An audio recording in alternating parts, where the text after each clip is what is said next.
히브리서 11장 보이지 않는 것을 믿는 믿음.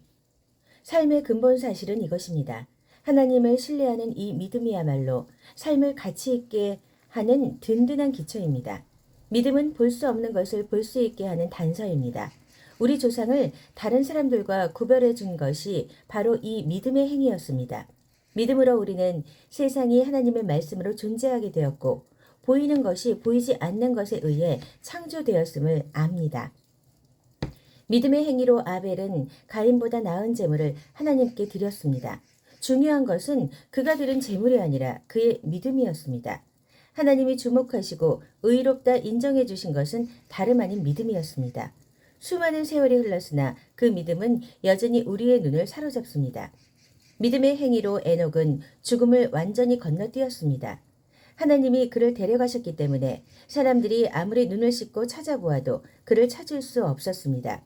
우리는 하나님께서 그를 데려가시기 전에 그가 하나님을 기쁘시게 해드렸다는 것을 믿을 만한 증언으로 알고 있습니다. 믿음을 떠나서는 하나님을 기쁘시게 해드릴 수 없습니다. 왜 그렇습니까?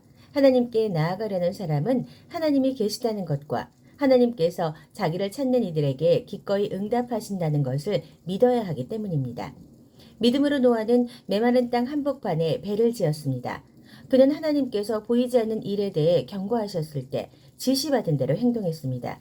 그 결과가 어떠했습니까? 그의 집안이 구원을 받았습니다. 그의 믿음의 행위가 믿지 않는 악한 세계와 믿는 올바른 세계를 예리하게 구분지었습니다. 그 결과로 노아는 하나님과 친밀한 사이가 되었습니다. 믿음의 행위로 아브라함은 장차 그의 본향이 될 미지의 땅으로 떠나라는 하나님의 부르심에 예 하고 응답했습니다. 떠나면서도 그는 자기가 어디로 가는지 몰랐습니다. 믿음의 행위로 그는 자신에게 약속된 땅에서 살되 나그네처럼 장막을 치고 살았습니다. 이삭과 야곱도 같은 약속 아래에서 살았습니다.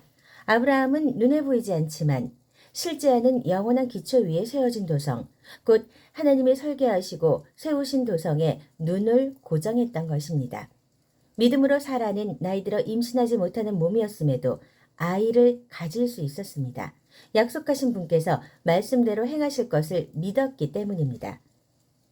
그리하여 약해져서 죽은 것이나 다름없던 한 사람의 몸에서 셀 수 없을 만큼 많은 사람이 난 것입니다. 이 믿음의 사람들은 약속된 것을 아직 손에 넣지 못했지만 믿음으로 살다가 죽었습니다. 어떻게 그럴 수 있었습니까? 그들은 약속된 것을 멀리서 바라보며 반겼고 자기들이 이 세상에 잠시 머물다가는 나그네임을 인정했습니다. 그들은 그렇게 살아감으로써 자신들이 참된 본향을 찾고 있음을 분명히 밝힌 것입니다. 만일 그들이 전에 살던 나라를 그리워했다면 언제라도 돌아갈 수 있었을 것입니다. 그러나 그들은 그보다 더 나은 나라, 곧 하늘나라를 갈망했습니다. 이제 여러분은 하나님께서 왜 그들을 자랑스러워하시며 왜 그들을 위해 한 도성을 마련해 두셨는지를 이해할 수 있을 것입니다. 믿음으로 아브라함은 시험을 받을 때 이삭을 하나님께 다시 올려드렸습니다. 그는 약속으로 받은 자신의 외아들을 얻을 때와 마찬가지로 믿음으로 돌려드렸습니다. 이 일은 그가 하나님으로부터 내 후손들이 이삭에게서 나올 것이다 라고 하신 말씀을 들은 뒤에 한 일이었습니다. 아브라함은 하나님이 원하시면 죽은 사람도 일으키실 수 있다고 생각했습니다. 어떤 의미에서 보면 그 일은 아브라함이 이삭을 제단에서 산채로 돌려받을 때 일어난 것입니다. 믿음의 행위로 이삭은 미래를 내다보며 야곱과 에서를 축복했습니다. 믿음의 행위로 야곱은 죽기 직전에 요셉의 아들들을 차례대로 축복하면서 자신의 복이 아니라 하나님의 복으로 축복하고 지팡이로 의지에 서서 하나님을 경배했습니다. 믿음의 행위로 요셉은 죽어가면서 이스라엘 백성의 탈출을 예언하고 자기의 장례를 준비시켰습니다. 믿음의 행위로 모세의 부모는 모세가 태어난 후 석 달 동안 아이를 숨겼습니다. 그들은 아이가 준수한 것을 보고 왕의 법령에 용감히 맞섰습니다. 믿음으로 모세는 어른이 되어 이집트 왕실의 특권층이 되기를 거절했습니다. 그는 압제자들과 더불어 기회주의적이고 안락한 죄악된 삶을 누리기보다 하나님의 백성과 더불어 고된 삶을 선택했습니다. 그는 메시아 진영에서 겪는 고난을 이집트에서 누리는 부귀보다 훨씬 값지게 여겼습니다. 그것은 그가 앞을 내다보며 장차 받을 상을 기대했기 때문입니다. 믿음의 행위로 그는 왕의 맹목적인 분노에도 아랑곳하지 않고 이집트를 떠났습니다. 그는 보이지 않는 분께 눈을 고정하고 계속해서 나아갔습니다. 믿음의 행위로 그는 유월절을 지키고 집집마다 유월절 피를 뿌려 맏아들을 멸하는 이의 손이 그들에게 닿지 않게 했습니다. 믿음의 행위로 이스라엘은 바짝 마른 땅을 걸어서 홍해를 건넜습니다. 이집트 사람들도 그렇게 하려다가 물에 빠져 죽었습니다. 믿음으로 이스라엘 사람들이 7일 동안 여리고 성벽을 돌자 성벽이 무너져 내렸습니다. 믿음의 행위로 여리고의 창녀 라합은 정탐꾼들을 맞아들여 하나님을 신뢰하지 않는 자들에게 닥칠 파멸을 면했습니다. 계속해서 더 열거하려면 시간이 모자랄 것입니다.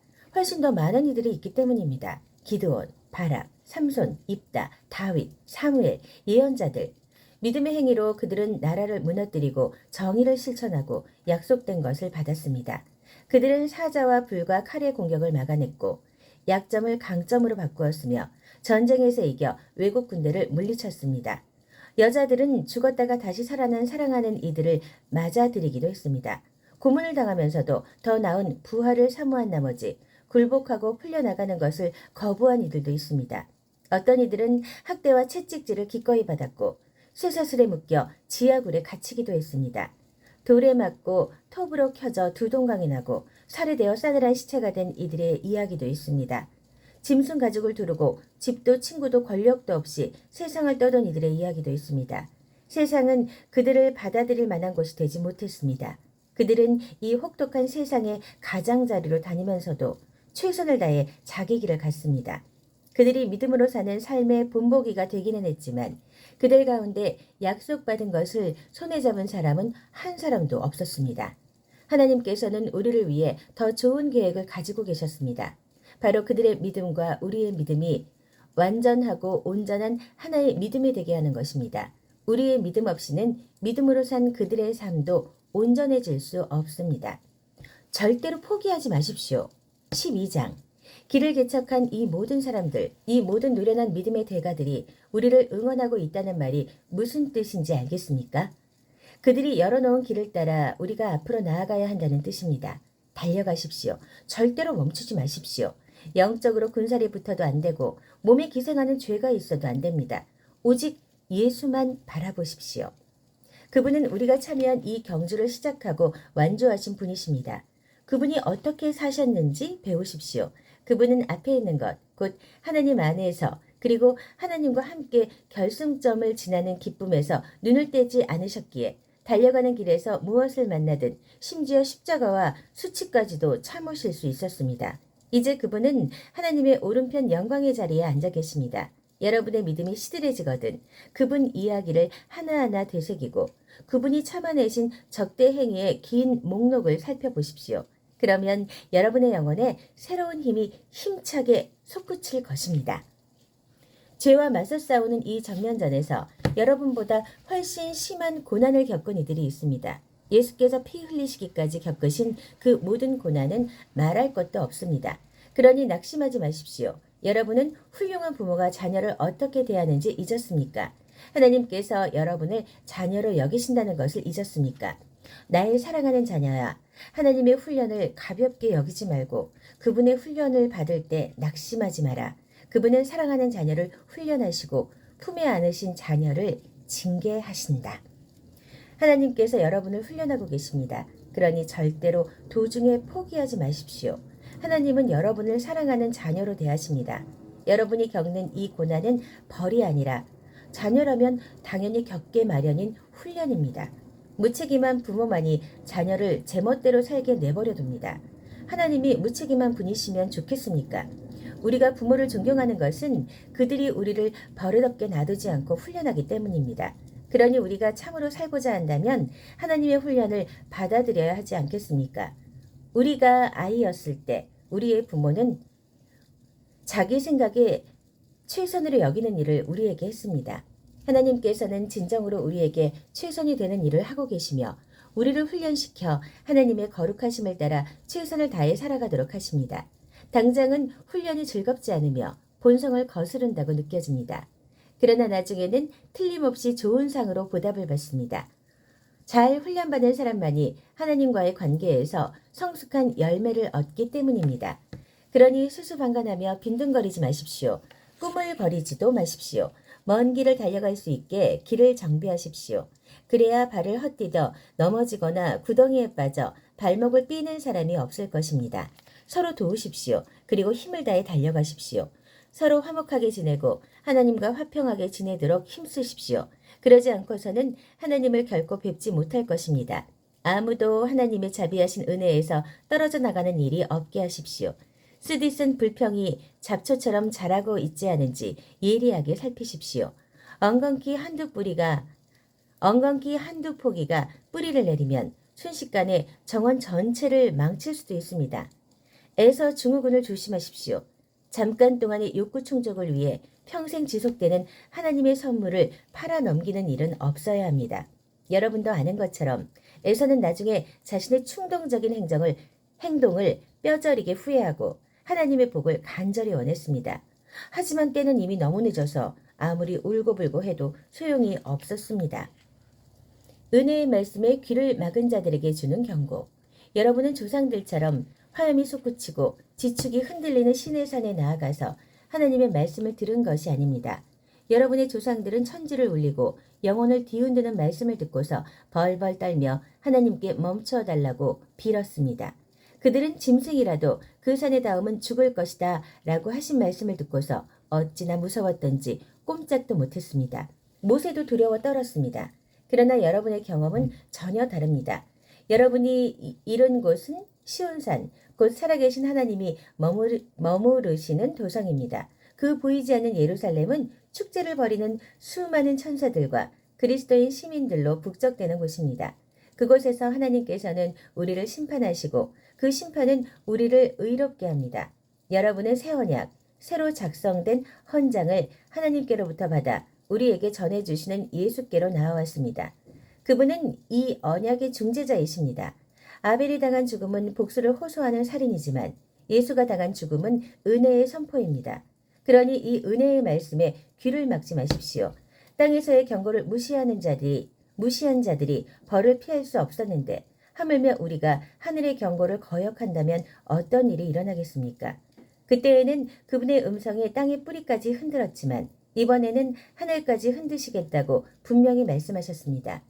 마지막으로 한 번 더 하늘 끝에서부터 땅 끝까지 철저하게 흔들겠다. 마지막으로 한 번 더라는 표현은 철저하게 정리하시겠다는 의미입니다. 역사와 종교의 온갖 쓰레기를 치우시겠다는 것입니다. 그것은 흔들리지 않는 본질적인 것들을 말끔히 정돈된 모습으로 서 있게 하시려는 것입니다. 우리가 무엇을 받았는지 아시겠습니까? 흔들리지 않는 나라입니다. 우리가 얼마나 감사해야 하는지 아시겠습니까? 감사드릴 뿐 아니라 하나님 앞에서 깊은 경외감이 넘치는 예배를 드려야 합니다. 하나님께서는 냉담한 방관자가 아니십니다. 그분은 적극적으로 정리하시고 태워버려야 할 것은 전부 불사르십니다. 모든 것이 깨끗해질 때까지 그분은 결코 멈추지 않으실 것입니다. 하나님, 그분은 불이십니다. 하나님이 기뻐하시는 제사. 13장. 서로 변함없이 사이좋게 지내고 사랑으로 화합하십시오. 식사나 잠자리를 구하는 이가 있으면 기꺼운 마음으로 제공해 주십시오. 자기도 모르는 사이에 천사들을 환대한 이들이 있었습니다. 감옥에 갇힌 이들을 대할 때는 여러분이 그들과 함께 감옥에 갇히기라도 한 것처럼 대하십시오. 학대를 당한 이들을 보거든 그들에게 일어난 일이 여러분에게도 일어난 것처럼 대하십시오. 결혼을 소중히 여기고 아내와 남편 사이에 이루어지는 성적 친밀감을 거룩하게 지키십시오. 하나님은 일회성 섹스와 부정한 섹스를 금하십니다. 물질적인 것을 더 많이 얻으려는데 사로잡히지 마십시오. 지금 가지고 있는 것으로 만족하십시오. 하나님께서는 내가 너를 저버리지 않겠다. 너를 떠나지도 않고 버리지도 않겠다고 하시며 우리에게 확신을 주셨습니다. 그러므로 우리는 담대한 마음으로 이렇게 말할 수 있습니다. 하나님께서 기꺼이 도우시니 내게 무슨 일이 닥쳐와도 두렵지 않다. 그 누가, 그 무엇이 나를 괴롭힐 수 있으랴. 여러분에게 하나님의 말씀을 전해준 목회자들을 인정해 주십시오. 그들의 사는 모습을 눈여겨보고 그들의 신실함과 진실함을 본받으십시오. 우리 모두는 언제나 한결같아야 합니다. 예수께서 변치 않는 분이시기 때문입니다. 어제나 오늘이나 내일이나 그분은 한결같으십니다. 그분에 관한 최신 이론에 이끌려 그분을 떠나는 일이 없게 하십시오. 그리스도의 은혜만이 우리의 삶을 떠받치는 유일하고 충분한 기초입니다. 그리스도의 이름을 붙인 온갖 상품은 별 도움이 되지 않습니다. 하나님께서 자기 자신을 선물로 내어주시는 재단이 안에서 횡령과 부정이득을 일삼는 자들에 의해 오용되어서는 안 됩니다. 옛 제도 아래에서는 짐승을 죽여 진 밖으로 그 몸을 처리합니다. 그 후에 그 피를 안으로 가져와서 죄를 위한 제물로 제단에 바칩니다. 예수께서도 똑같은 일을 당하셨습니다. 그분은 성문 밖에서 십자가에 못 박히셨습니다. 그분은 거기서 희생의 피를 쏟으셨고 그 흘리신 피가 하나님의 제단에 드려져 백성을 깨끗게 했습니다. 그러니 우리도 밖으로 나갑시다. 예수께서 계시는 그곳, 중요한 일이 벌어지는 그곳으로 나갑시다. 특권을 누리며 안에서 안주하는 사람이 되려고 하지 말고 예수께서 받으신 치욕을 우리도 짊어져야겠습니다. 안에서 안주하는 사람의 세상은 우리가 있을 곳이 아닙니다. 우리는 장차 다가올 도성을 간절히 찾고 있습니다. 우리는 예수와 함께 밖에 있어야 합니다. 더 이상 짐승 피로 제사를 드릴 것이 아니라 예수의 이름으로 우리 입술에서 나오는 찬양의 제사를 하나님께 드립시다. 아무것도 당연하게 여기지 말고 공동의 유익을 위해 일할 때 게으르지 말며 여러분이 가진 것을 다른 이들과 나누십시오. 하나님께서는 이런 예배 행위를 특별히 기뻐하십니다. 그것은 부엌과 일터와 길거리에서 이루어지는 다른 종류의 제사입니다. 여러분 교회의 지도자들에게 민감히 반응하십시오. 그들의 권고에 귀를 기울이십시오. 그들은 여러분이 처해 있는 삶의 조건을 부지런히 살피며 하나님의 엄격한 감독 아래서 일하는 사람들입니다. 그들이 고단한 심정이 아니라 기쁜 마음으로 지도력을 펼치도록 도와주십시오. 그들을 힘들게 할 이유가 무엇이겠습니까? 우리를 위해 기도해 주십시오. 우리가 하는 일이나 그 일을 하는 이유에 대해서는 의심할 바 없지만 상황이 어려우니 여러분의 기도가 필요합니다.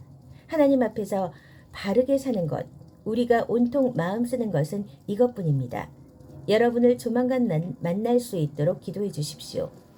만물을 화해시키시고 온전하게 하시는 하나님, 예수의 희생, 곧 영원한 언약을 보증하는 피의 제사를 통해 영원한 업적을 이루신 하나님, 우리의 위대한 목자이신 예수를 죽은 자들 가운데에서 일으켜 살리신 하나님께서 여러분을 화해시키고 필요한 모든 것을 공급해 주셔서 그분의 기쁨이 되게 해주시기를 메시아 예수의 희생을 통해 그분께 가장 큰 기쁨을 드리는 존재로 우리를 만들어 주시기를 모든 영광이 예수께 영원하기를 참으로 그러하기를. 친구 여러분, 부디 내가 최대한 고심하며 쓴 이 편지를 받아들이시기 바랍니다. 나는 가급적 간결하게 쓰려고 했습니다. 다른 많은 이야기는 적지 않았습니다. 디모데가 감옥에서 풀려난 것을 알게 되었으니 여러분도 기쁘겠지요. 곧 그가 오면 그와 함께 여러분을 직접 찾아뵙겠습니다. 여러분 교회의 지도자들과 모든 회중에게 안부를 전해주십시오. 이곳 이탈리아에 있는 모든 이들이 여러분에게 안부를 전합니다. 여러분 모두에게 은혜가 함께 하기를 바랍니다.